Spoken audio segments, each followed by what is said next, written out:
Welcome to this event by AVP about the Sustainable Development Goal number 11, Better Cities and a Better Planet. Cities are a key contributor to climate change. It's estimated by the UN that around 75% of carbon emissions come from cities alone, mostly from traffic and infrastructure and buildings. And the pandemic and the war in Ukraine have raised prices, fueling global food crisis and making living in cities just generally more expensive. So, throughout this evening, I hope for also a very open discussion. So if you want to ask any questions during the discussion, please feel free to raise your hand and do that. And the next slide, it's a bit about me. Who am I? What do I do? My name's Iisa Kivasjärvi. I'm a student here at Aalto University at the business school, and I'm also a social entrepreneur with an own company myself. And this event is done in cooperation with Aalto Ventures program, which is an entrepreneurship education program at Aalto University. And we believe in sustainability through entrepreneurship. It's also in cooperation with the UN Association of Finland, which is a non-governmental organization that promotes and supports the actions and principles of the United Nations. And as well with the city of Espoo. And Espoo's goal is to be an economically, socially, culturally, and ecologically sustainable city in the future. But we'll go to our first panelist and guest and her presentation. So welcome, Tuuli Hietamies. Hello, everyone. Nice to be here and to see so many people on a Wednesday evening. I'm a bit confused, like what time and day it is, because I just arrived back from the COP27 negotiations in Egypt on Monday evening. I was there for a week and a half, so it was quite intense. But yeah, I've managed to get some sleep, so let's hope that the presentation is moving forward. So, I work as a leading specialist at Sitra. Sitra is a future fund for Finland, and we work on several themes. Sustainability solutions, where I come from, is one of them, but we also work on themes such as democracy and digitalization and data, and also on forecasting the future. So many of you probably know the megatrend reports. But that's enough about Sitra and me, so let's move forward. What I thought to present tonight are three things. So I thought I would say a few words of the state of play with global heating at the moment, so the big picture, why we're all here basically, and then turn to what cities can do, and then finish with how to move forward. And this all is going to happen in 10 minutes, so I better get a move on. So what's the state of play with global heating? I prefer to say global heating because global warming sounds a bit too nice. We all like it when it's warm, but when you have too much heat, it kind of gives you more of the idea like what we're discussing. And also climate change is a bit controversial because change is usually nice. So maybe we should talk about global heating instead.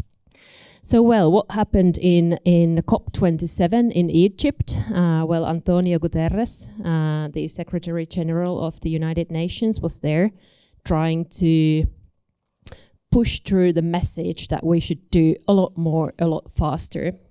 And I believe all of you have seen the kind of language he uses nowadays. He's quite an influential figure, and when someone like Antonio Guterres says that we're on a highway to climate hell, you're going to see that in newspapers. But I don't think that he's exaggerating. He's just saying it as it is. So the situation is really severe. These are the figures from the latest emissions gap report published prior to the conference. And here we see that if we look at the unconditional NDC scenario, which is really techie word for what the countries have promised to do with their emissions reductions, we see that between that line, which is the orange there, and the line for the medium range for 1.5 target, how to reach that, there is a huge gap of 23 gigatons of CO2 equivalent. So right at the moment, we're about at 58 gigatons of CO2 equivalent. Those are the emissions, global emissions, more or less today. And we need to get to 33 gigatons. And the gap is over 20 gigatons. So you can do the math. We have 8 years to do this. So we are really in a hurry. But what I also wanted to say about this figure is that if you look at the 2010 policy scenarios, a lot has happened, especially after 2015 when we had the Paris Agreement. So we were going way beyond 3 degrees increase in global mean temperature, almost 4 degrees. And now we're coming closer to, it's about 2.6, 2.8 degrees. So a lot has happened in only 10 years, but obviously it's not enough and we have to do more. In the emissions gap report, I think this is very interesting graph or picture. It looks at all the net zero targets that the biggest G20 countries have published. And then against those targets, for instance, for China and the EU, you have the targets there on the left-hand side, bottom corner. So the EU's target is to be climate neutral by 2050. So that's the green mark over there. And for China, the target is 2060. That's the orange mark over there. But when you look at the policies that are actually being implemented and that have been agreed on, the EU is actually on the way to the target. But if you look at what happens in China, it's the opposite direction. So if you look at these net zero targets, you should always look like what is actually happening in the ground, and then, you can kind of evaluate whether the policies are there. So a lot has to happen in China to match policies with the target still. And if you want to have a bit better news, in the US, which is alongside with China, one of the biggest, actually the biggest producer of emissions nowadays. The climate neutrality target is around 2050. And actually with the Inflation Reduction Act, the US is almost going to reach their targets for 2030 and is, on the way to reach the target for climate neutrality. So things can happen quite fast when you get the policies right. But also, like on the brighter side, the World International Energy Agency, IEA, publishes the World Energy Outlook every year. And actually, in this year's report, it was the first time that they were saying that they were seeing a peak in all the fossil fuels demand. So that hasn't really happened before, and the global energy crisis is actually driving this forward. So that is a good sign, but it still needs to happen a lot faster. So here you can see the historical numbers and the projected demand for oil, coal, and natural gas, and they're all peaking. And the overall peak in fossil fuel demand is going to happen before 2030. So that is really good news. Right, that's enough with the figures. They're always a bit depressing, but there's a lot that we can do. And I think that just emphasizes how important it is to actually have these actions in the ground, in the city level. So what can cities do? Well, in Sitra, we've had this series of reports called Green to Scale since 2015, and we've looked at different kinds of solutions that are actually, they exist at the moment. They are scalable, and they don't need any new innovation, and they can just be, applied around the world. And we've done that for, globally, and also on country level, but also with cities. And that was the latest report that we did in 2018. 2019, I think. So it's a bit old, but these examples are still valid. So we did this study for Nordic cities and communities. So we looked at different kinds of solutions. Now you can't see anything, but I help you. So they were grouped in solutions that were related with energy, buildings, transport, and food and waste. And we analyzed all these solutions, and we looked at the emissions reduction potential and also the savings potential of these solutions that are existing, and they can be applied in many cities and communities. What we found is that you can get significant emissions reductions by using and scaling these solutions in Nordic cities and communities. That minus 26 megatons is equivalent of like half the yearly emissions produced by Finland, so a significant amount. And also, this doesn't really cost you anything, like it brings you savings, so negative cost. So that's a good sign that we have a lot of solutions that we can use. We don't have to innovate anything new. We know what's working. We just have to do it, basically. So then how to move forward? In addition to those, we had 14 solutions in that Sitra report. And also, even these 14 solutions gave us a lot of emissions reductions and also cost savings. That was only 14 solutions. So there are so many more solutions out there that we can use. I run into Bertrand Picard. He's the guy who founded Solar Impulse Foundation. He's the guy who took his like solar-powered airplane, and he flew around the world.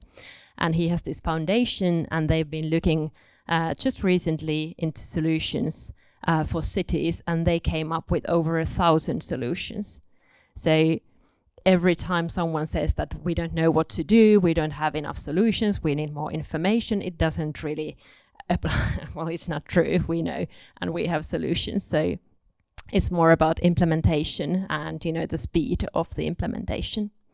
So I think that's a good resource for anyone to go through that solutions guide. We have also looked into what cities and municipalities in Finland are doing, what kinds of targets they have set for climate emissions reductions and also for biodiversity. The latest study we did was a year ago, and we looked at the 50 biggest cities and municipalities in Finland and how they're doing with their climate targets and their biodiversity targets.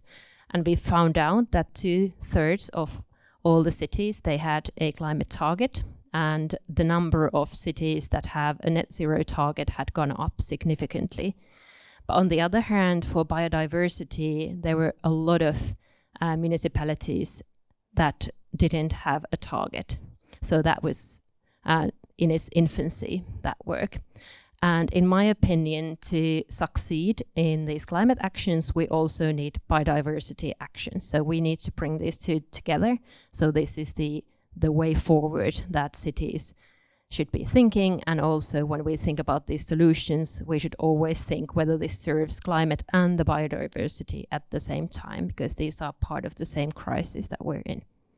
What cities can do right now, I think the first thing, if you come from a small city, small municipality, big city, you should set yourself targets, both for climate and for nature. And there's a lot of information on that. For instance, the Science Based Targets Network, which helps you forward if you want to do that. So taking action is the right thing to do.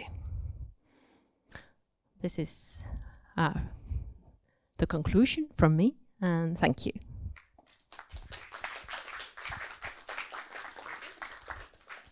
Perfect. Thank you so much, Tuuli. And next, I'm going to invite Alberto to the stage, who is the co-founder of 100,000 Million. First of all, thank you very much for including my company. And I'd like to introduce Jaime, who's over there in the crowd. He's the co-founder as well, and he's the one with the glasses. So the hard questions will go to him. Anyway, so my name is Alberto Scherb. Somebody asked me, what do you do? I'm a dad. I have 2 kids. And that's my mission in life, to make their life a little bit better. And that's one of the reasons why Jaime and I and another person founded the company. And the company's called 100,000 million. And the idea is that if we aim to have 100,000 million people and design cities in a way that it could support 100,000 million people in the world, and we actually try to get to that level, we'll actually meet the mark that we're trying to meet, right? On not going to hell or keep driving towards hell, right? So sustainable cities should exist, and they don't. And that's why I and Jaime and the other co-founder decided to come over here and do this. And we believe we need to change the way cities are built. Well, our mission is to create a new standard of living that is human-centered, nature-focused, and sustainable to the core. Because we believe those are the things that have to be in our city, right? And what we want to create is a change in how people build cities. And by that, we want to create the most impactful company by enabling that transition into building sustainably fully. Because some of the things that Tuli said, right? There's nothing that we have to create. There's no new science. I mean, I worked at Apple and we created a bunch of new things there. You don't have, all the stuff that we need is here. Like, and I hope everyone in this room agrees. We don't have to go off and create anything. Like, we should have done this 20 years ago. And maybe we could have kept the foot where it is, but towards sustainability, right? Foot on the accelerator. And so that's our mission. It's very grandiose. We want to, because we have to achieve for this. We have to do this for the world.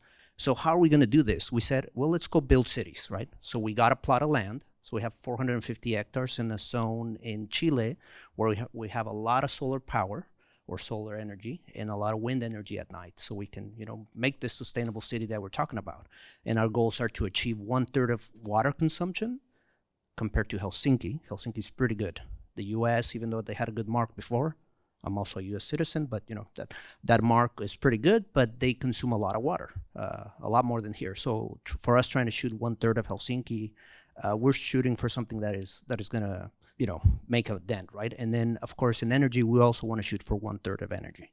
And those are our two focuses. But what we found after we got the land is that, and of course it's a great place for us to build it, but what we found is that cities can't be created, and our cities are off the grid. They're built from scratch. We're proposing that in order to build sustainable futures, we have to do it in that manner. You can't be connecting to the old grids because it's not possible. Right? These grids were built hundreds of years ago in some cases, right, or up to 100 years ago.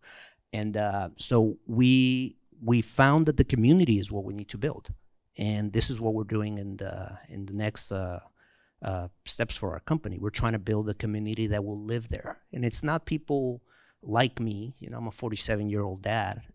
There's younger generations that want to live in a more sustainable world, and we have to listen to what they want to do in this world. So this is what we're doing right now. We're trying to understand how these communities will exist, and we're using a technique that Jaime is very well aware of or very knowledgeable on, which is the futures literacy technique.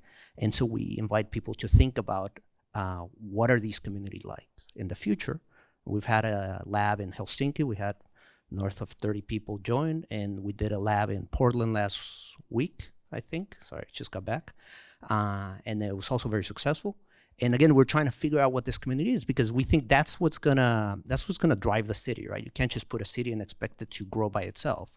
And if anybody here has an answer on how do you create an economy from zero, please come over, because we need your answer. And the answer is you don't have it, right? We have to do it as a community, and that's what we're trying to do right now. So we build this community. We also we have the land. I don't have a picture on this slide of the land, but it's a coastline, and it's very beautiful. So we'll be there in January to see it. And then what we do is we learn, adapt, and repeat. Building one city will be cute. It'll be nice. If we build 10, it'll be still cute. But we need everybody to stand up and say, you know what, if Alberto, who has no business building cities, and Jaime is trying to do this. I mean, he left his job in California with, like a nice life over there to come to wonderful Finland. I love it here. but it's a little bit colder than California. It's like, why am I not, trying to do this and getting to build, maybe 100,000 cities, right? Because that's what we really need to do. There's going to be north of 3 billion people going into, 2 billion people going to cities in the next 30 years or so.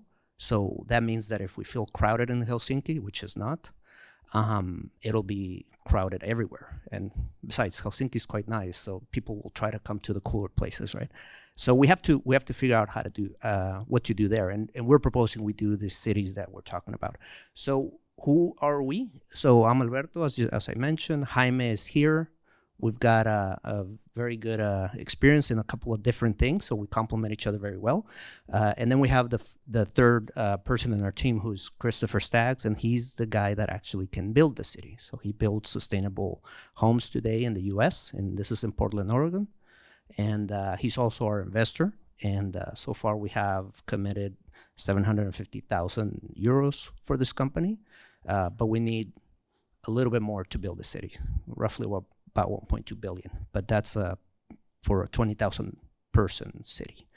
And that's it in regards to the local team. And we have a bunch of partners that are the ones that actually can help us get there. And we believe that connecting with the local companies here, local universities, local groups, is the way to do it. Jaime and I don't think we can do it ourselves. And in fact, that's the one thing that we ask people to, if you want to participate in this, come, help us. Of course, we believe that this is something that we want to do for the kids that I mentioned at the beginning, but not mine, everybody's kids or everybody's nephews. If you don't have kids, it's fine, right? But these are our partners, and we're adding more to them. And that's it for me. Thank you. And again, thank you for having us here. Thank you. So, thank you, Alberto. And next, finally, we have Ida Johansson, our third panelist today, to talk to us from Caverion. Okay, hello everybody. So my name is Ida Johansson and I'm from Caverion. And for those of you who are not so familiar with what we do, we are a building technology provider, and we work with everything from buildings to infrastructure to the industry.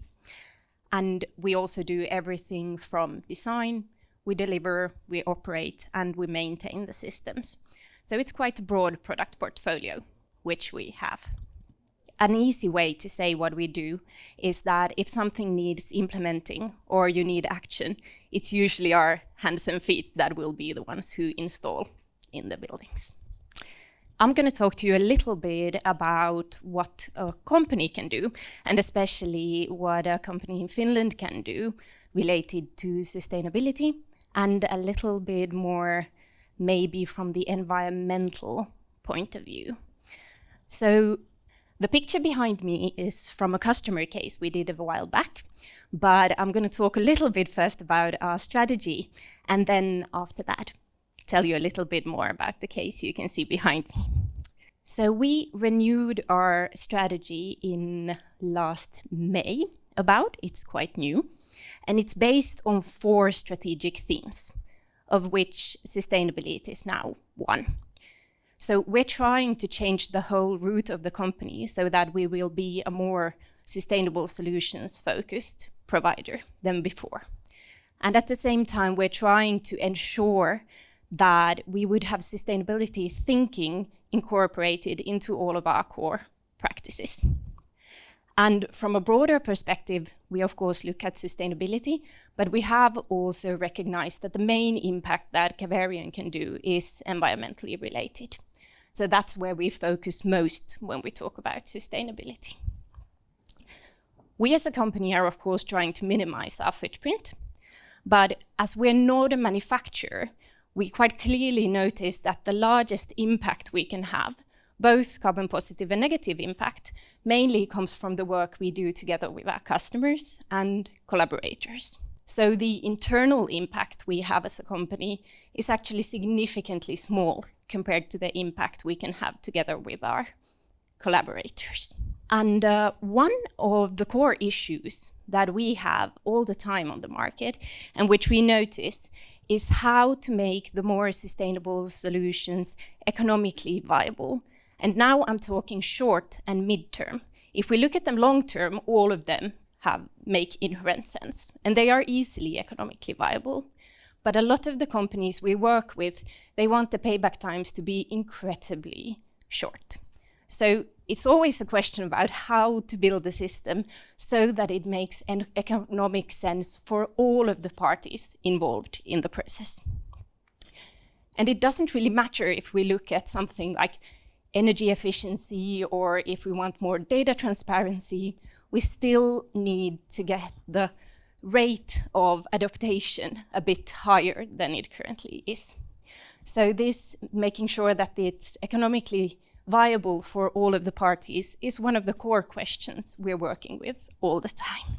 And we have seen so far that it's one of the only ways to get larger groups of collaborations going, to make sure that all of the companies in that group have a viable economic model. We also noticed that there are some, would we say, social constructs in the construction industry and building industry, which are a little bit in the way when we try to do this. For example, something we've focused on lately is procurement processes. If we utilize the old procurement processes we have, which means that usually you procure everything in bits and pieces. So none of the companies have any incentive to look at the big picture. They all deliver the one part that was asked of them. It does mean that we won't get really good holistic solutions. And we have also noticed that these, if you utilize traditional methods for example, procurement, the end results of those projects are usually also, let's say, traditional. So maybe not as good as what we are hoping for. But in order to get a little bit of a different way of doing things, we tried also doing these collaborations with other customers or other companies. And this picture behind me is from one of these collaborations we had. So we did a project together with Osuuskauppa Arina and Oulun Energia, which is up in Oulu. And the core idea was to implement an emission-free energy production system for 10 of Arina's properties, which are in the district heating area of Oulun Energia. And we did this. So the system utilizes waste heat from a CO2 refrigeration system, and all of that waste heat is utilized to heat the building. Then again, all that excess heat we still have is put back in the district heating system. And this is controlled by an automation system made by Caverion, which was once again partly integrated into the control systems of Oulun Energia. And the first of these sites has been operational since March, and it's currently producing according to calculations.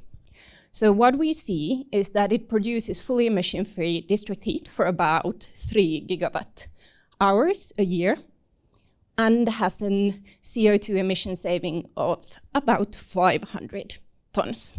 This corresponds to roughly 170 buildings. And then I'm talking about homes, small homes. So we're talking significant reductions. And the main reason we were able to do this was that we found an economical model that made sense for all of the parties involved.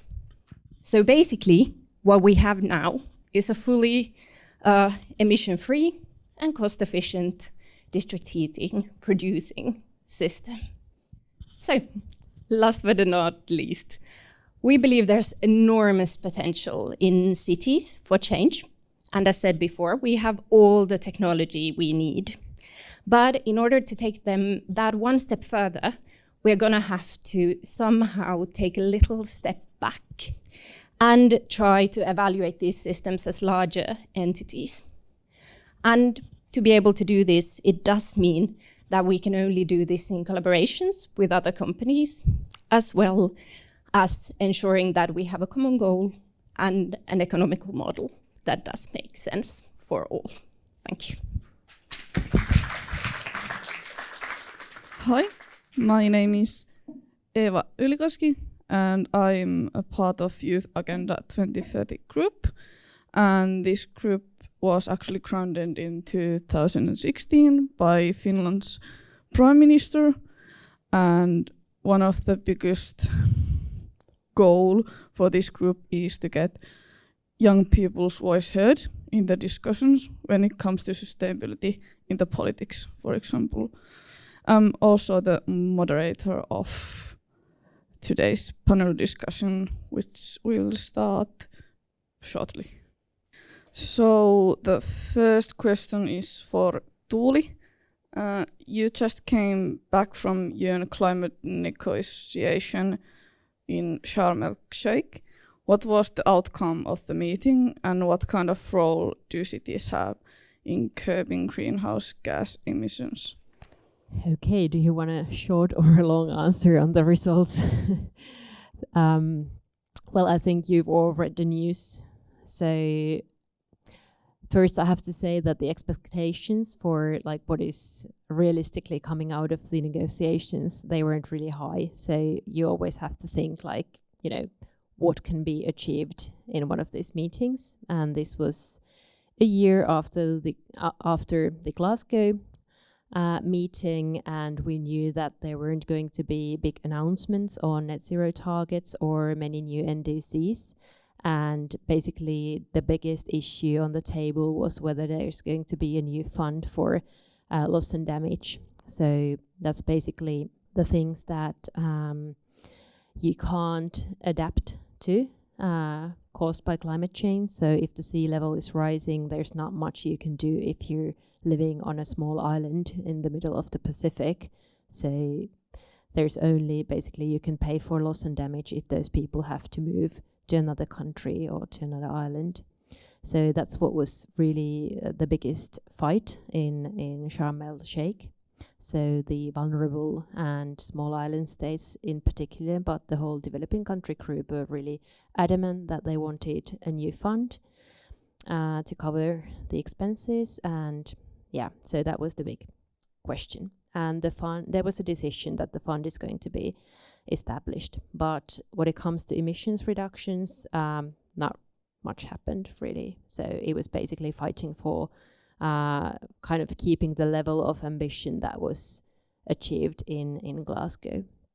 But if we move on to cities, I think there was a lot of discussion in the negotiations, not maybe in the rooms, like the negotiating rooms, but on the outskirts of the negotiations. So you have the official part, but then you have all these people who come there, companies, activists, journalists, delegations from all around the world who discuss what can be done to combat climate heating. And there was a lot of discussion on cities and about how to implement climate action on local level. So I think if you look at the results that we got from the negotiations, that underlines or emphasizes the need for these solutions to be taken at country level, but also on city level and in municipalities. So I think we're discussing about the right issue here today. A long answer, sorry. It's okay, thank you. Then, how do you see the future of cities? They start from scratch, in my view. But again, I have to revert back to the community, right? So I can't answer that because it's based on what the communities have to or want to have. And something I've learned in Finland, in fact, at a meeting in Sitra, was, I'll make a quick analogy here, how the Finnish consumers were very demanding, let's say, to get into the circular economy by having a lot of the manufacturers put in reprocessed materials for clothing. And coming from the U.S., I in my mind was just like, what? This is, that's goodwill, you know. It's like, no, you don't do that.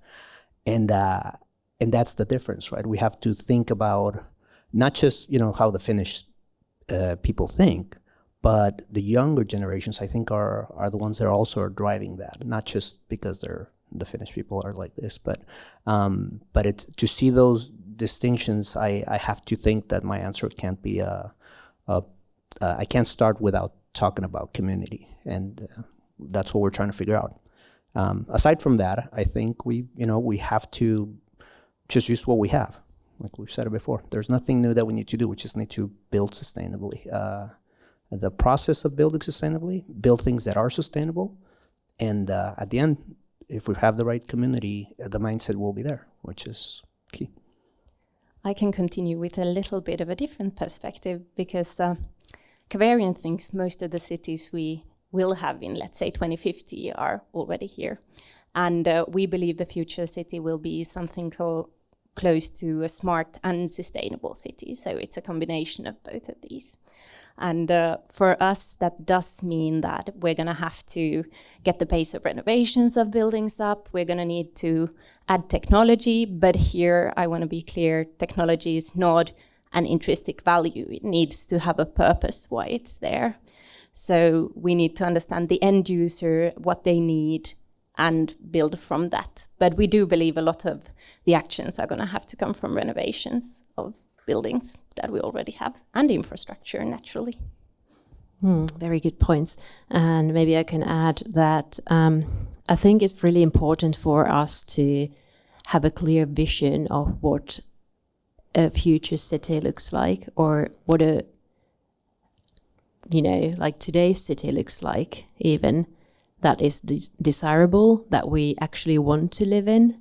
That's not something, where we give up things, or it's not as nice as cities are today. So I think a lot of the change is having to do with having a positive vision. So it's something that you want to happen.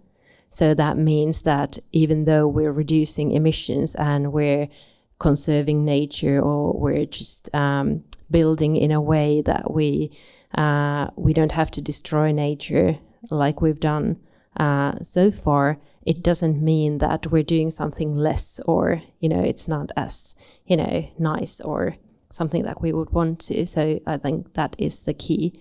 But we need to start thinking about cities that are compatible with the situation that we're in, where we have to reduce emissions and we have to take care of nature at the same time. And I think there are a lot of low-hanging fruits, as we've heard, of these different kinds of solutions. So we just have to implement them, and we kind of have to start thinking this, anew, or in a fresh way, how we plan cities, and also what we're doing with these cities that already exist. So where the reductions in emissions, for instance, come from. I think an example is, for instance, how we've had these, what do you call them, sähköpotkulauta, these scooters, or scooters, yeah. Yeah, so if this is a way to replace, that people take a car and they drive to the city center, but they take this like electronic scooter instead, you don't really, give up anything. It's maybe gives you more freedom. It's quite nice. So, it doesn't have to be like giving up something. It's just changing the way you do things. How do you personally deal with an important issue that is like personal to you? How do you deal with the issue? Oh, wow, that's a loaded question. Business-wise. So I guess I gave my answer on the speech, right? I had a very good life in California. It's still there if I want to go back, but funny enough, I don't want to go back. Because Helsinki is lovely. I haven't lived anywhere else in Finland, but I'm sure Oulu is great. But the way that I approach it is doing what I did, instead of saying I'm going to do something, or just I get things done. And my title is, people ask me, what is that GTD? I'm like, I just like to get things done. And if this is something that I need to do today, instead of like just sitting in the Bay Area and driving my whatever cars that I have there, if I can come here and actually do something about the real issues of the world, then that's how I approach things. Yeah, and the drive of that is my family, but I think it's the future of everybody, right? Because if we don't do something, we are pedal to the metal towards hell, like this guy said. So yeah. I'm actually going to join you in the business-wise. I hadn't thought about it that way, and my answer was going to be the climate change in general, or the climate crisis, and also the fact that I've chosen to work for Caverion because of that, exactly. So, yeah, my choice of workplace is based on the fact that I evaluated I would have a good opportunity to make an impact from the position I currently am in. So I'm going to join you a little bit from a different perspective, though. Yeah, so personally, I think what I'm trying to do personally is like building like these small communities that were mentioned.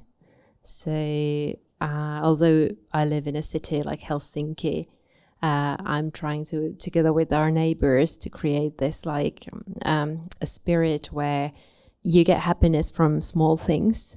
You don't always have to, buy new stuff or travel abroad to, have new experiences. So, for instance, this summer we founded this kind of small community. This is going to sound funny, but we got some chicken from a farm. So we had this group of people, and we had this chicken in a nearby location.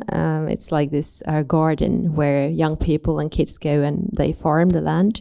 So we had the chicken there, and all the people had, access to feed the chicken, and we got some eggs. But I think that was something like my kids and our neighbors' kids and, all these people who were visiting the place, I think they got a lot of, joy from it. And it was like really this, teeny tiny thing to do, but it created so much happiness, I think. So, it's something really, hands-on you can do, but it doesn't always have to be something grand. And it happened in a nice city called Helsinki. So, and it can also be copied and scalable to Oulu.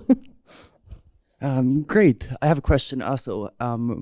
Transport is a huge cause of emissions in cities, and I feel like the public transport system still isn't maybe subsidized enough and prices are rising. What's your opinion on fully government subsidized free public transport, and should the Helsinki area have that? Oh, okay. So I'll answer about transportation from the perspective of 100 TM.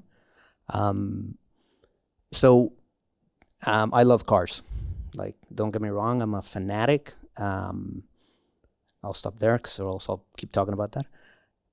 But when building this city, the first thing I said is like no cars, because I think that what I've learned from Helsinki is that you don't need a car. You can walk within 5 minutes and get on anything. May it be a scooter? I'm not a fan of them, but it's a useful thing for some, right?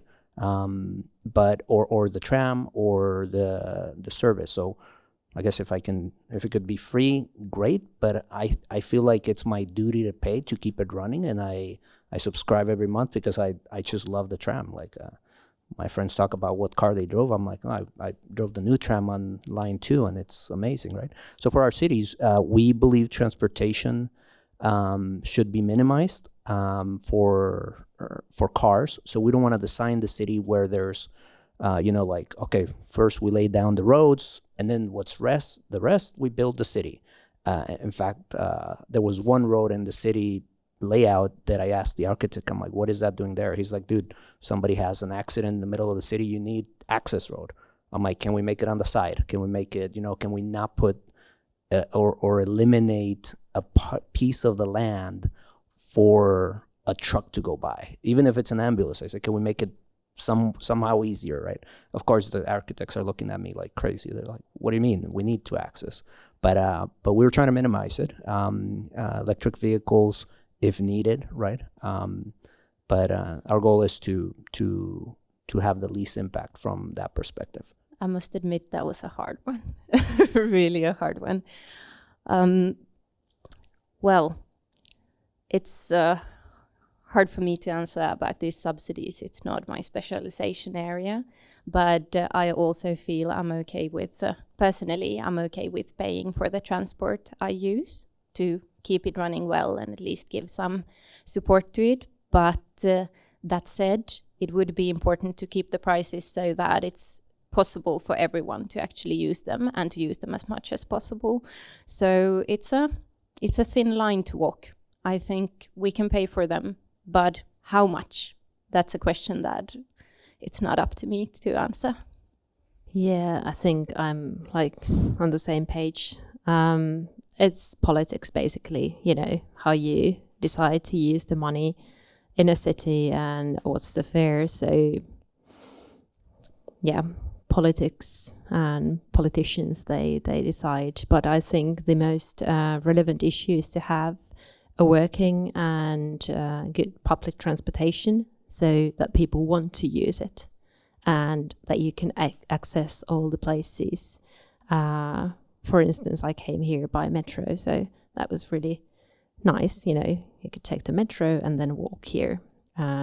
Yeah, I agree that it has to be affordable so that everyone has an access, and I think that's more or less the case at the moment. But I know of these different kinds of trials in different countries where you try free public transportation. There's ups and downs, but yeah, the most important thing is to have these opportunities for everyone to use public transportation, but also, you know, walking and cycling. And I think, for instance, the piloting of these city bikes in Finland, in Helsinki, it was a huge success. I can't remember the figures anymore, but when they were launched, I think it was like, you know, on the kind of like world record numbers that you had for those bikes, how much they were used in a city the size of Helsinki. So, you know, I think a combination of these different ways of transportation is the answer. Thanks. That was a super good answer for a huge supporter of free public transportation. But I'll also remind everybody else that you can always ask questions during the talk if you want to, and here's one. So. Thank you. Well, if Isaac asked about the affordable transportation, I'd like to ask about affordable housing, because that's also SDG 11.1. And as far as I understood, that's one of the areas that Finland didn't improve that much, even though Finland is kind of SDG number one country among OECD countries, as far as I know. Do you have to, if there is one thing that you can fix, because also you mentioned that yes, buildings need renovation, that cost, and that will also increase the rent, for example, for people, citizens. So it's just people living in the city. If you can fix one thing to make housing more affordable, like to kind of I don't know, reduce the increase of the rent, what would you like to do? Sorry, I'm going to answer on non-Finland stuff based on our city. But it's important because it's that was one of the first things that we thought about. Like, how do we make it where people can actually go live there if they wanted to, because they can afford it? So it's not really just affordable housing, but it's like, is the whole cost of the city, can we actually do it in a way that it's a business? Because, you know, we're here, at the end you need a business to run something. That's why the tram needs to be paid. Could be subsidized, but you know, somewhere you have to get the money for it. But for our city, what we believe is that by scouting the right land where we can harvest the solar power and the other things to be able to build the city there in the community, we'll target land that is really cheap, that then therefore reduces the cost of the whole city. And of course, the intention is to give it back to the people that want to own homes. So that's how we're doing affordable housing, but at a city scale. Because somebody asked me, it's like, how are you going to get the rich people to live there? I said, I really don't want them to go there, because what I need is somebody to, from there, be able to grow and maybe become the rich person in the city, hopefully with a different mindset, a sustainable one, of course, but also maybe more inclusive and more pro the community. And I think that's what we're shooting for. So anyway, we buy land really cheap, and that's where we build, and that's how we could do it. In Helsinki, I'll let the experts here talk about that. My answer is going to be a little bit different. So my answer is going to be twofold. First up, I'm going to say utilize building automation control systems so that you actually have enough measurement points to follow how the building is working, and then you can control them from afar. Because one of the most expensive things we have is when the renovations, how would you say, they get hanging, so you don't do them when you should do them, and they start piling up in buildings. And at the same time, because then the issues in the building also kind of compound. And then at the same time, if we have these automation control systems in the building, we can monitor the buildings like in real time. And it's quite easy to put, for example, analytics that will give you warnings straight away when something's happening. So at least we'll get away from the biggest problems in the building. And in that way, we can keep the buildings we have for a longer time in working order, which again will make it easier to have affordable housing at some point. But it's a long road. I hope that makes sense. Yeah, I think that's a good question, and I would carry on the same line of thought. I live in an apartment building, and the biggest costs are from energy. So obviously trying to save as much energy as you can, especially like this winter is going to be quite difficult energy-wise, as you all probably know. So energy savings, but also energy efficiency. And this comes down to how decisions are made in these housing companies. What do you? Yeah. So usually I think there's a lot to be achieved if people who decide on these renovations, they have enough information how you can cut the energy bill, what kinds of renovations are needed, at what time they're needed, and if you can also add automation. So that brings a lot of benefits and also, well, savings in housing. Hello, my name is Taras. I have more focused question to Alberto. I got very excited about your project. And yeah, my question is, who is the community like in your project? How about local people in Chile? Like how they're going to be involved? And yeah, this is my question. And actually, for whom are you building this first Earth city? Well, not for rich people, right? We said that. No, I'm kidding. I'm not kidding about that, but it's a bad joke. So remember, I don't know if you heard that I mentioned that we were doing some future literacy labs where we make people think about the future of communities. So we did one in Helsinki. We learned a lot. We did one in Portland. We learned a lot. Our next one is in Chile. And our idea is to host it in the land that I talked about, the 450 hectares, with local people. Of course, the labs are not meant to be an open, like an open invitation to anybody, but it is a diverse group, and it's around 30 people. We don't, making it too large, you don't get the benefits of it.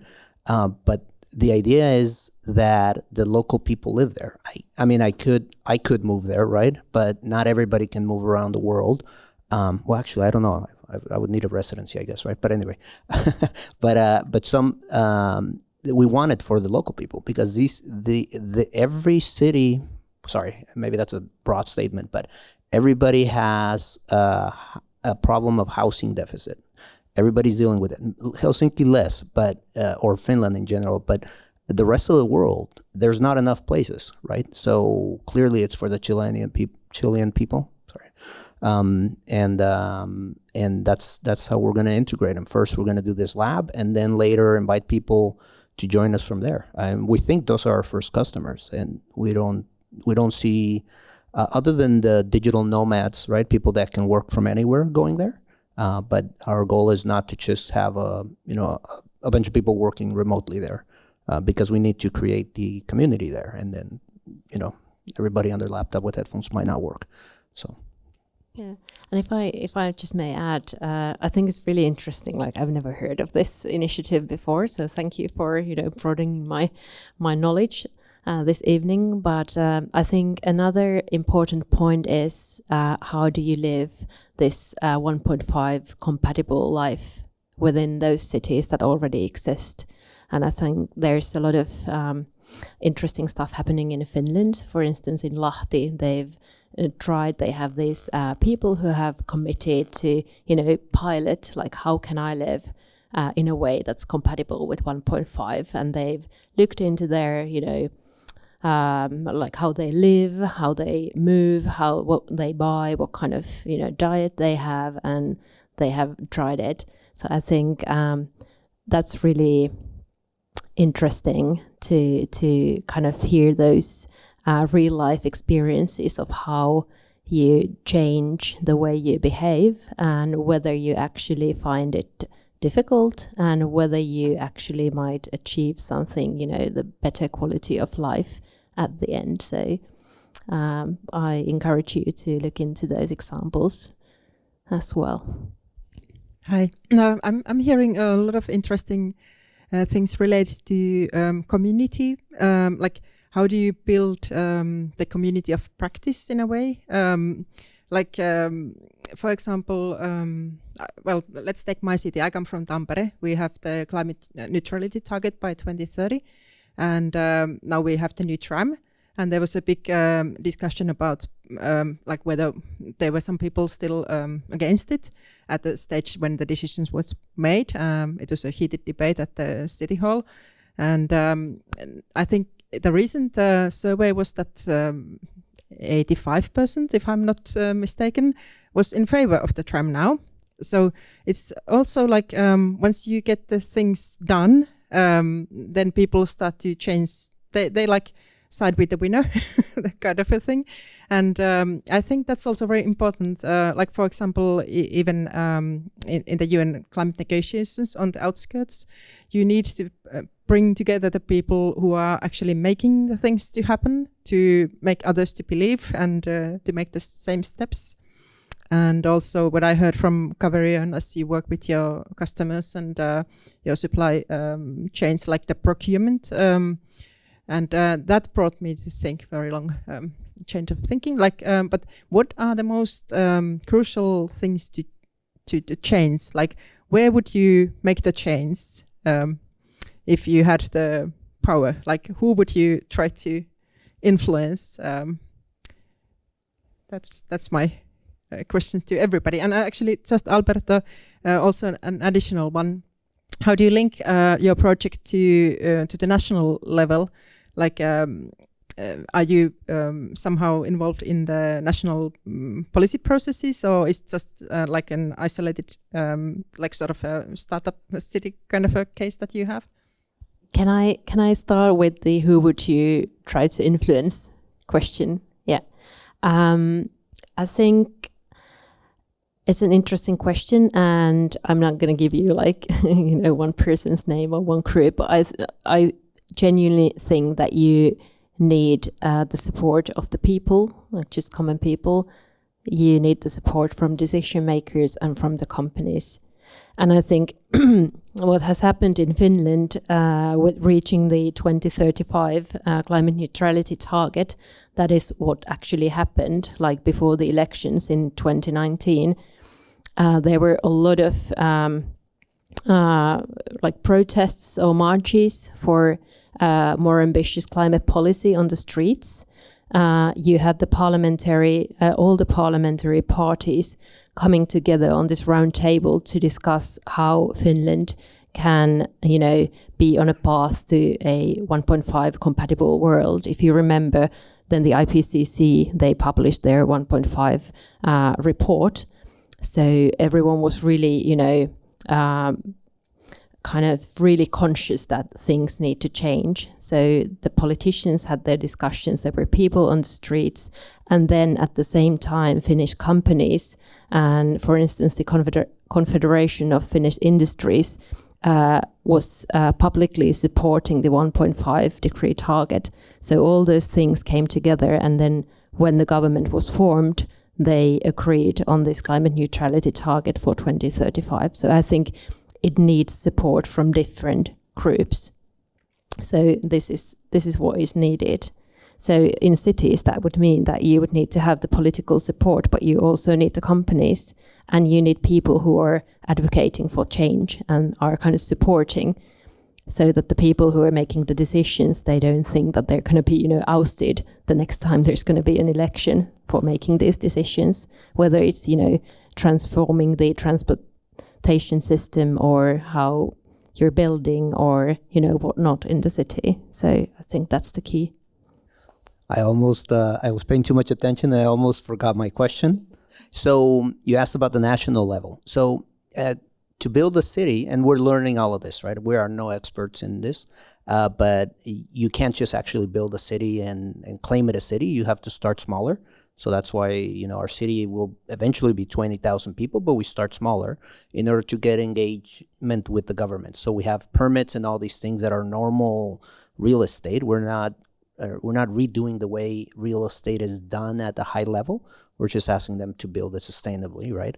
But also when we start to talk about building a city, then the governments need to get involved, right? So our goal is to build the initial city.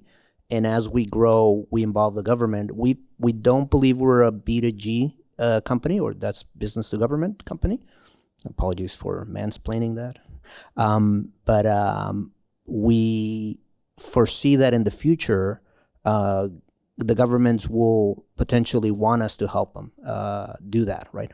Because we have a system that can locate the best locations for this. Hopefully by then we know how to fully foster the community, which is the core of this, we believe. And then the rest is just stuff that we know how to do. We just have to put it together, right? But it'll take time. So right now we're not at a national level. The only reason why we chose Chile is because we know this land very well, and there's also a good incentive to give people in Chile for our first try something that they don't have today and they won't have in the next 10 years 20 years if we don't do anything, right? Now why is that important? Well, because we believe that that's going to drive the attention to our project, and also help us prove it in a country that is relatively safe, right? It is Latin America, and there's a lot of things that are going on. I know Petri has had some experience there, but it's one of the safer countries in South America. So we believe that there's also openness from the government, despite the recent changes they've had. So yeah, I hope I answered that correctly. We're not national, but we will eventually find more land in Chile, because with the strategy that we have, we technically believe that there's enough land for the 3 billion people, 2 billion people that are going to come out here, and the rest of us, right? So we just have to find where it's the best place to do it, and we know how. I'm going to continue from where Tuuli left off, and also say that I believe you need all the people involved on all levels. So everybody in the community, the companies, and also the decision makers. And my logic is also fairly close, and because even in the companies, it's just people who get excited. It's somebody that needs the idea, somebody who wants to do that work. And even in large companies, it's usually just somebody who gets a great idea, and then you start working on that idea forward. So especially when we have situations like now, where the market has both a sort of pull and push based on the need and the excitement from everywhere around, for example, related to energy issues, that's when I believe we have the opportunity to actually enhance the pace of change. And therefore, you need everybody involved. So decision makers and companies and everybody else around. I actually would like to add up, also young people are also important, and we should more involve young people when it comes to decisions making in the sustainability, for example. So yes, and we tried for our 2 labs to get very young people there, but we couldn't get them out of school, and it was hard to get the parent and the kid to attend. And they're long; they're like 8 hours. But we are trying to figure out how to do that. So if you have any ideas or you want to partner with us, because we're going to do more of these labs, and I think that's the only way, that if we talk about what we're doing and we share it, more people, might offer an idea. But we believe that the cities that we're building, they're not for Jaime or I, or our age group. It's for generations to come. And our goal is that in 2-3 generations, people think about sustainability just like you and I think about water coming out of the faucet. We don't. It just happens. So sustainability should be just like that. But it'll take a couple of generations, and we're trying to ding the world with this change. So wish us luck. Yeah, absolutely. I agree that you need to include young people, and not just include as in, now we have a young person in the room. Let's tick the box. It doesn't work. And I think that's kind of, it doesn't really show respect for young people. So actually listening to what young people have to say and then acting on it, I think is the key. So eventually it's going to be, the younger generations who are going to see the results of the policies that we have today. So I think decision makers really have to answer to young people. We talk about building sustainable cities, but we all know very much that building cities require resources. Now my question is, when you're planning the building cities, what role do you think the circular economy has to play in building sustainable cities? And if it has a role to play, how do you implement it in building sustainable cities so that it can minimize the use of natural resources? Thank you. I can start. I love circular economy. That's one of the topics that Sitra has been working for quite a while. So yeah, you're really that's a really central question. And I think there are many things that can be done.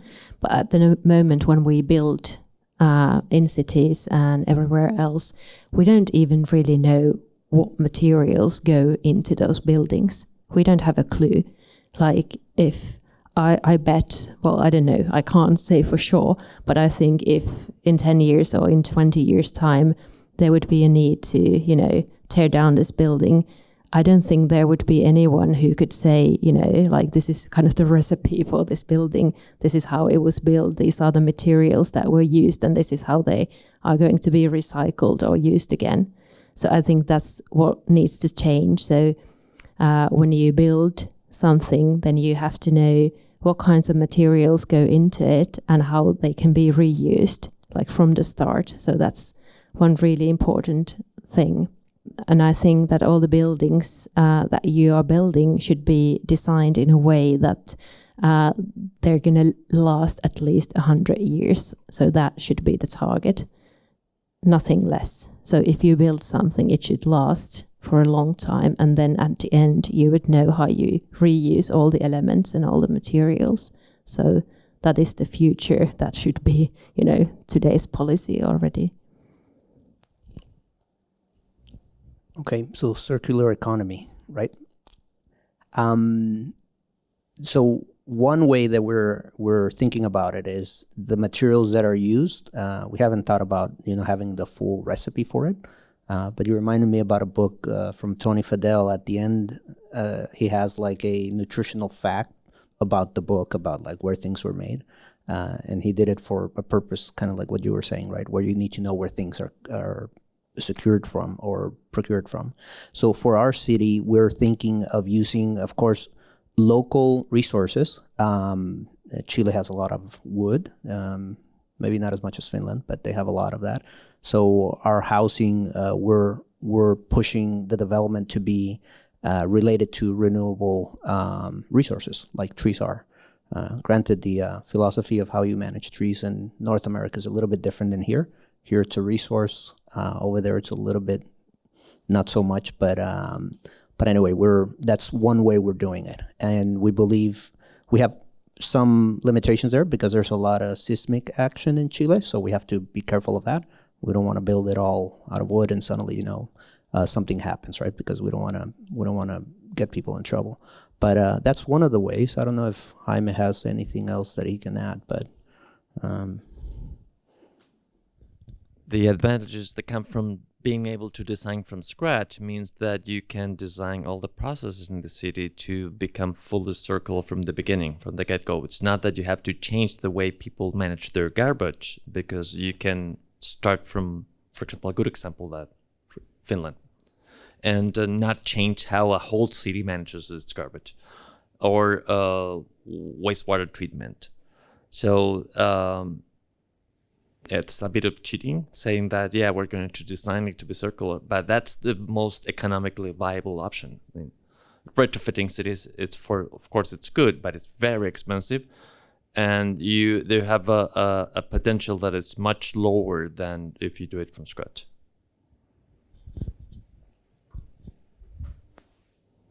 In addition to the points already given, it's also, or one more way to look at it would be also to try to make the houses as modular as possible, and also like changeable, so that they're user-centric and you can use them in many different ways.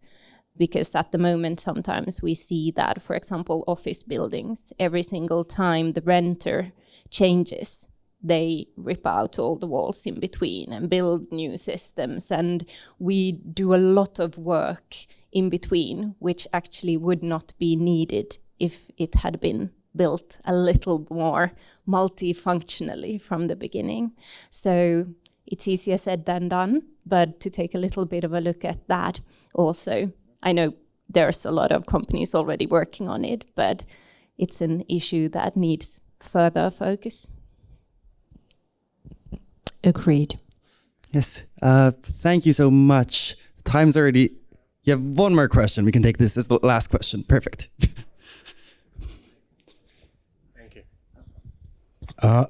Thank you, everyone. My name is Joachim. I have a question for the 100,000 million. Was the right?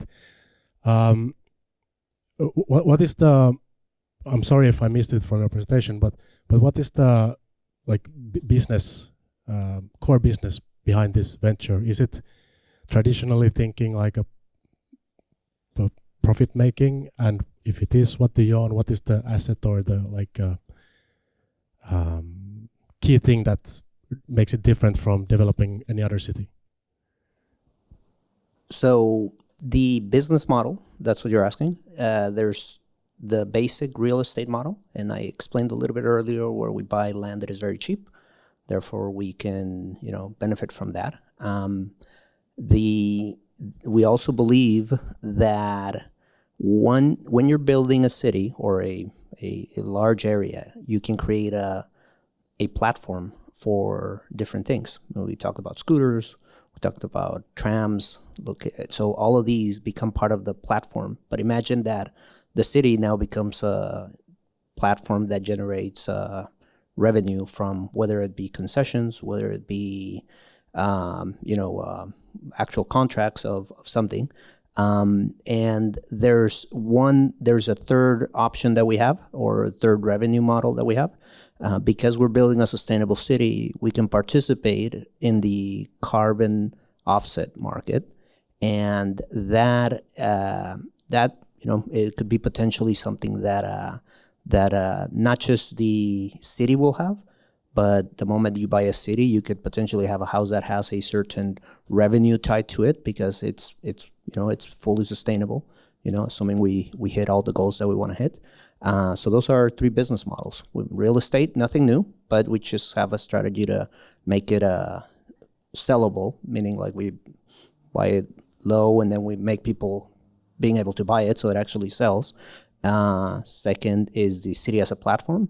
And then the third one is the carbon offset. Yeah, so hope that helps. Perfect. As I was saying, I'm afraid that the time is over just because It's already almost half past. I'd like to thank our panel a lot. We can give a big applause to all of them.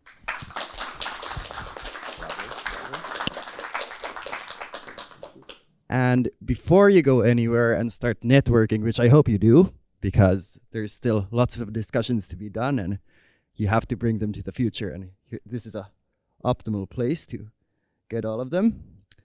I'd like you to fill out the feedback form right here.